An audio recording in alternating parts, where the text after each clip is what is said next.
हमारा new year या फिर इस तरह के सालों का इस्तकबाल करना या इनके जाने का गम मनाना, इसकी कोई असल नहीं है। ये साल का आखिरी घंटा हम तो सिर्फ इसलिए यहाँ पर जमा हैं कि गैरों ने लोगों में एक अजीब मिजाज बना दिया है कि इसको सेलिब्रेट किया जाएगा। और कैसे सेलिब्रेट किया जाएगा? शराब के नशे में धुत होकर साहिल समंदर और दीगर इलाकों पर आज पार्टियां और वहां पर नशे की महफिलें सजाई जाती हैं। हमने ये सोचा कि दुनिया की खुशी करने का तरीका अगर ये है तो हम साल के आखिरी घंटे को रब्बे जुल जलाल के जिक्र में क्यों न मनाएं। मेरे अजीजों, यकीन है कि अभी आधा घंटे के बाद क्या हो रहा है, 12 बजने वाले हैं। 12 बजने वाले हैं और 12 सुन्नियों के लिए तो खैर का है। इंशाअल्लाहुल अजीज इस 12 के बाद आने वाला जो साल होगा कुफ्फार और मुशरिकीन के 12 जरूर बजाएंगे। दुआ तो करेंगे हम यही कि अगला साल जो लोग इस नशे में धुत हैं कि 2024 हमारा है, 2024 में ऐसा होगा वैसा होगा। इस 12 पर हम दुआ यही करते हैं कि मौला आज के रात के 12 के बाद उन सारे दुश्मनान इस्लाम की जिंदगी के 12 बज जाए।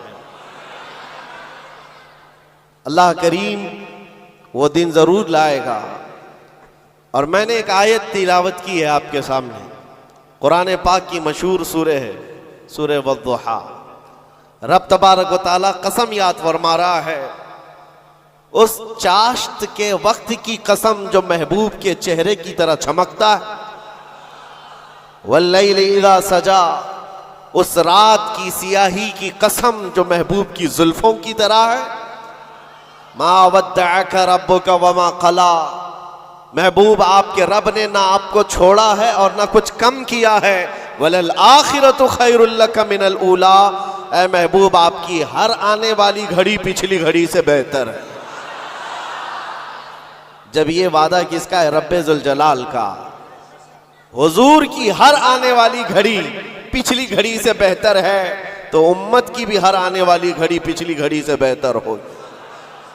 हम आने वाले साल का इस्तकबाल इसी एतबार से करेंगे कि रब ताला का वादा है कि हर आने वाली घड़ी बेहतर होगी, तो फिर इंशाअल्लाह हम ये कहेंगे 2024 हमारा है इंशाअल्लाह। बल्कि उसके बाद आने वाले साल भी हमारे हैं।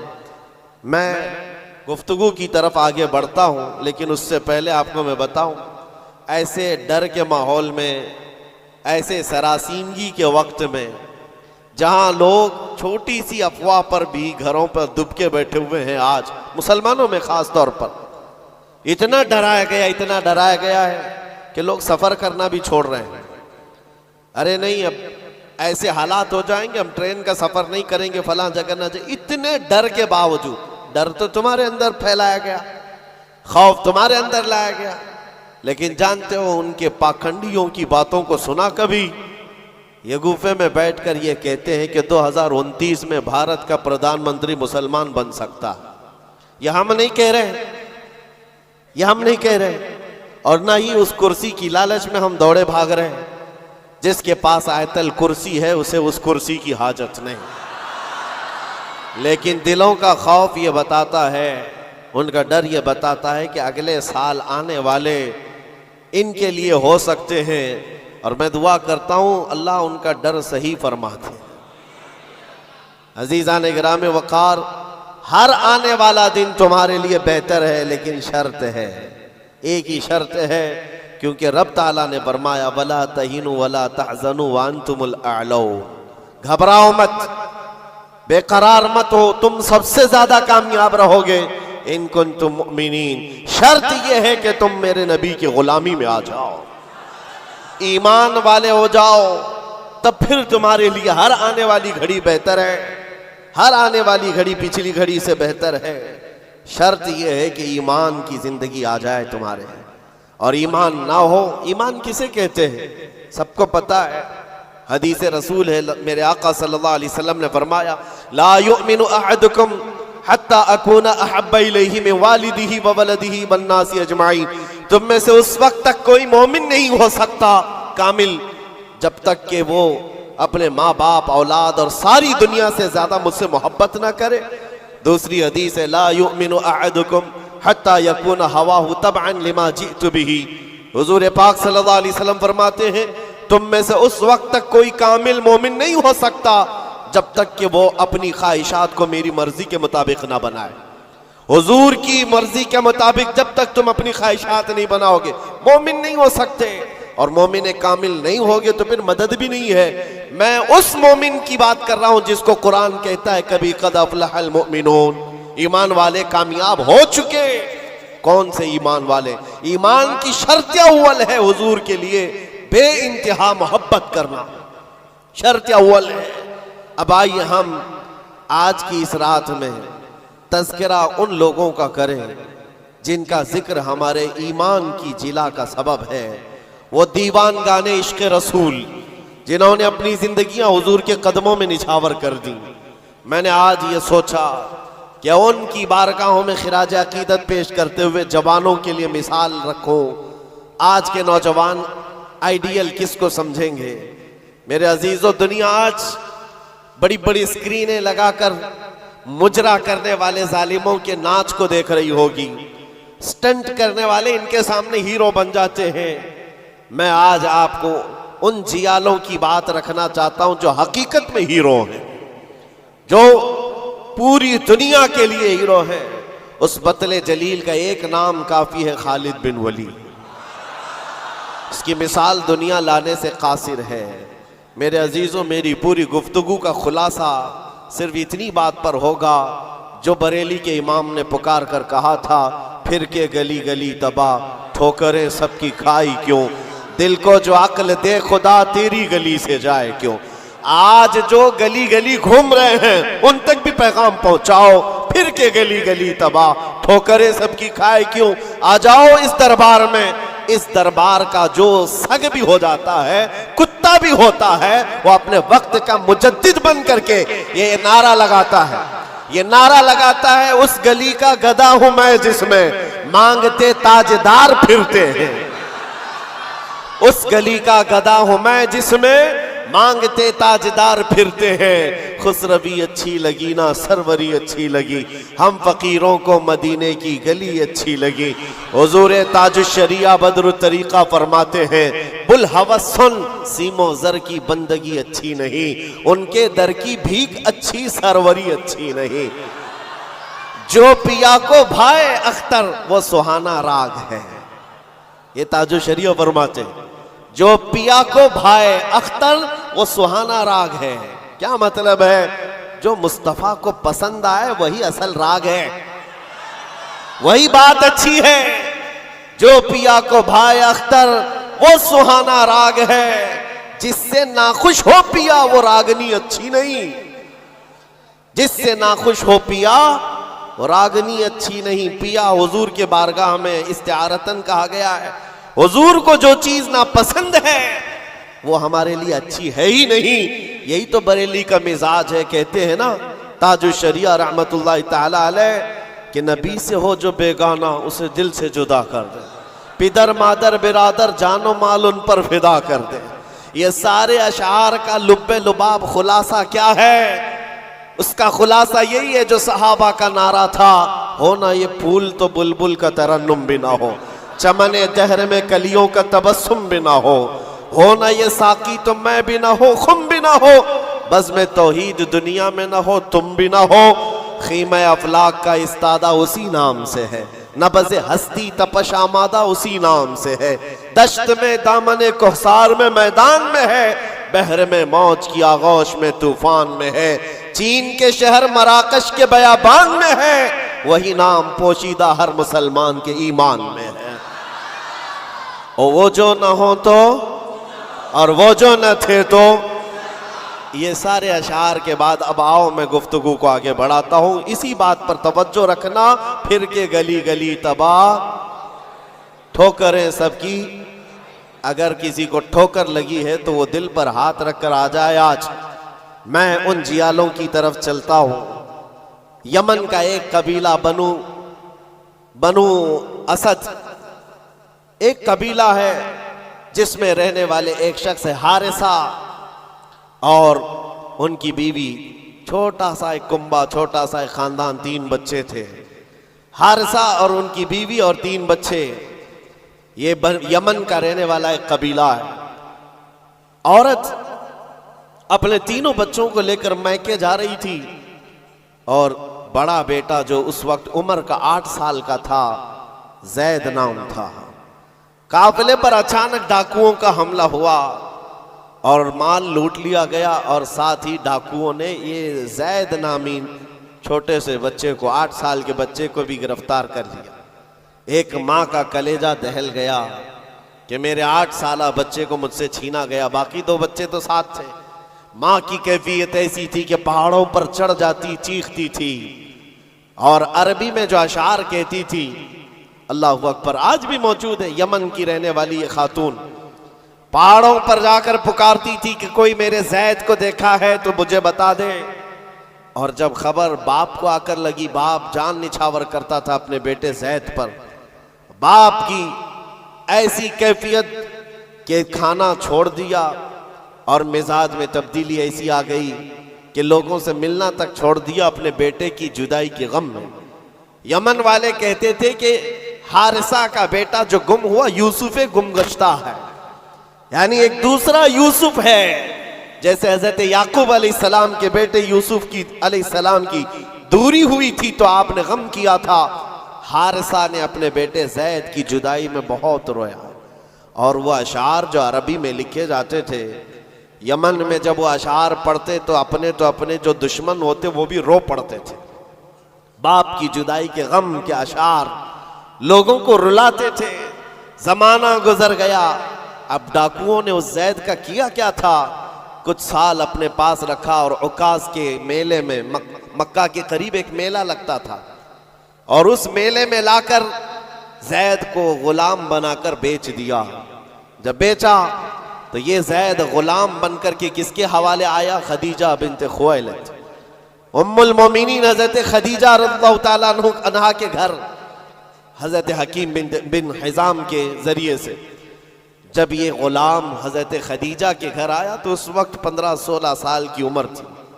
पहली नजर मुस्तफ़ा करीम की पड़ी थी।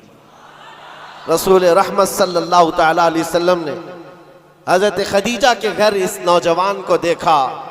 अदब में कामिल था, गुफ्तगू के सलीके अच्छे थे, लोगों से मुलाकात के तौर तरीके बताते, बड़ा खानदानी आदमी। जब ये पहली नजर मेरे मुस्तफ़ा करीम सल्लल्लाहु अलैहि वसल्लम की पड़ी तो उम्मुल मोमिनीन खदीजा से कहा, मेरे आका ने अगर आप बेहतर समझें तो ये गुलाम मेरे हवाले कर दें। क्या किस्मत है जिसको खुद रसूलुल्लाह खरीद। जैद को खरीद लिया, बल्कि तोहफतन हुजूर को दे दिया गया। गुलामी का दौर है। जैद यही वो हारिसा के बेटे हैं, नबी मुकर्रम सल्लल्लाहु ताला अलैहि वसल्लम के हवाले आ गए। दिन रात मुस्तफ़ा करीम के साथ गुजर रहे हैं। तरबियत भी किसी ने, सरवर अंबिया ने की, और नौजवान के तौर तरीके ऐसे। मेरे अजीज़ों, आपको पता है ये वो जैद है जिसके बारे में मैं आपको बताऊं।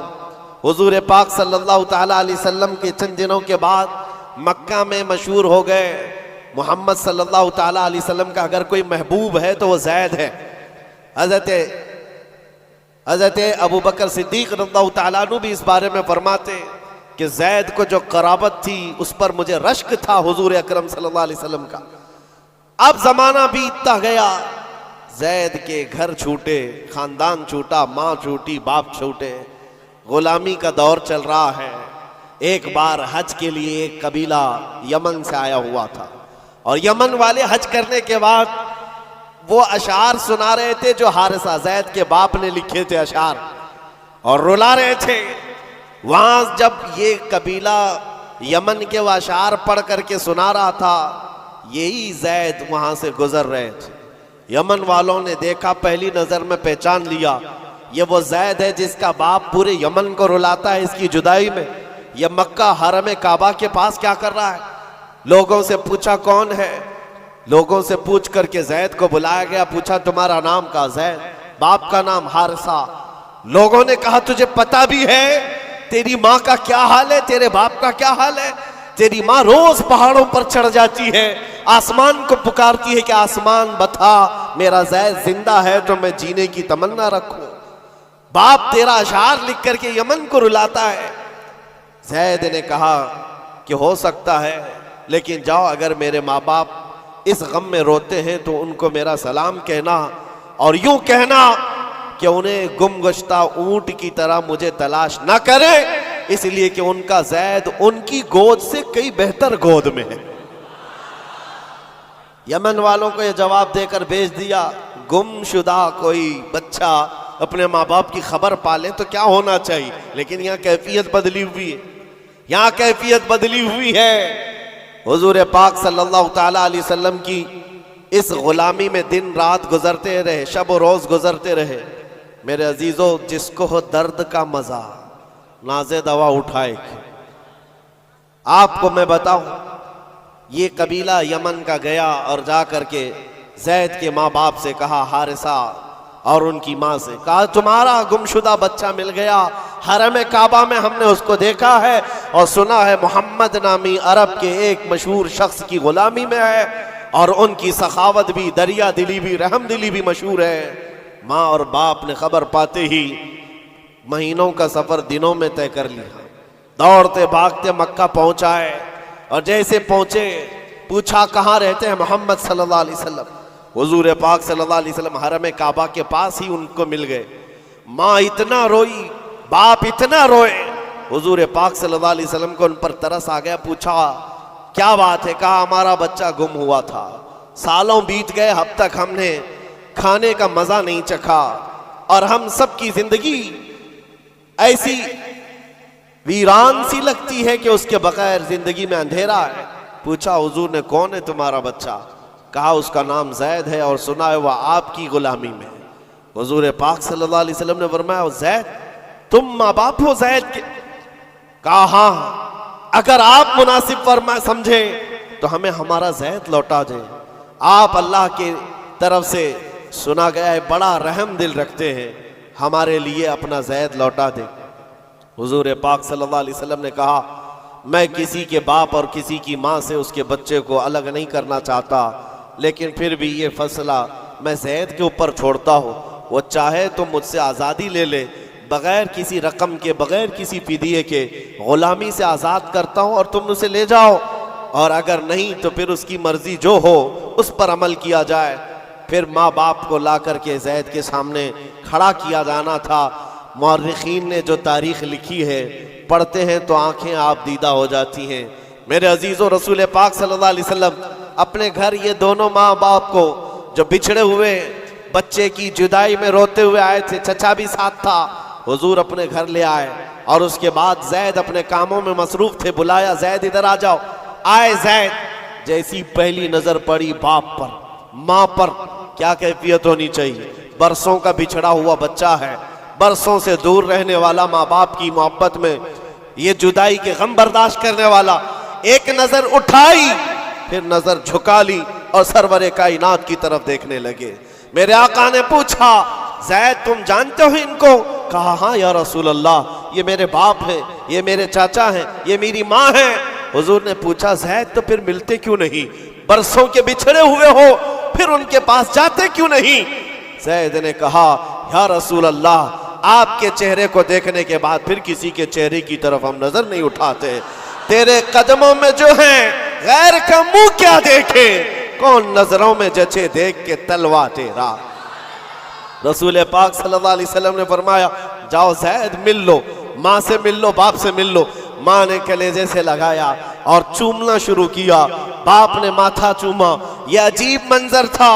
बहुत देर गुजर गई इनके लाड़ो प्यार के इजहार की। उसके बाद रसूल रहमत सल्लल्लाहु अलैहि वसल्लम ने फरमाया, ज़ैद तुम्हारे साथ ये हादसा हुआ था, इतने सालों तुम अपने माँ बाप से अलग रहे, अब फैसला तुम्हारी मर्जी पर है, तुम जहाँ जाना चाहते हो जा सकते हो। यमन अपने कबीले जाओ, अपने ख़ानदान, अपनी माँ और अपने बाप, अपने भाइयों के पास जाओ।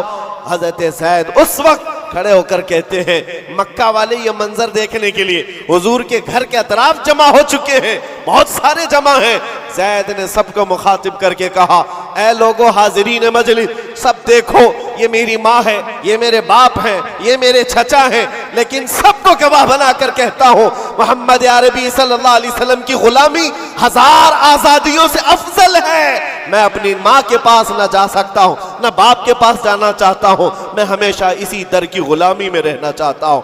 माँ कहती है बेटा आजाद कर रहे हैं तुझे मोहम्मद सल्लल्लाहु अलैहि वसल्लम, तुझे आजाद कर रहे हैं। दुनिया में किसी को आजाद कर दिया जाए उस वक्त तो बहुत बड़ी नेमत समझी जाती थी, लेकिन तुम हो कि आजाद होना नहीं चाहते। जैद ने कहा 1000 बाप और 1000 माँ मिलकर जो अपने बच्चों पर शफकत नहीं कर सकती वो मोहम्मद रसूलुल्लाह ने मेरे साथ किया। जैसे ही हजरत जैद का ये ऐलान मक्का वालों ने सुना तो क्या रसूल रहमत सल्लल्लाहु ताला अलैहि वसल्लम ने उनको छोड़ दिया। आता है फकीरों पे उन्हें प्यार कुछ ऐसा, खुद भीख दें और खुद कहें मंगते का भला हो। हुजूर रहमत सल्लल्लाहु ताला अलैहि वसल्लम रहमत आलम सल्लल्लाहु अलैहि वसल्लम जैद का हाथ पकड़ करके ले जाते।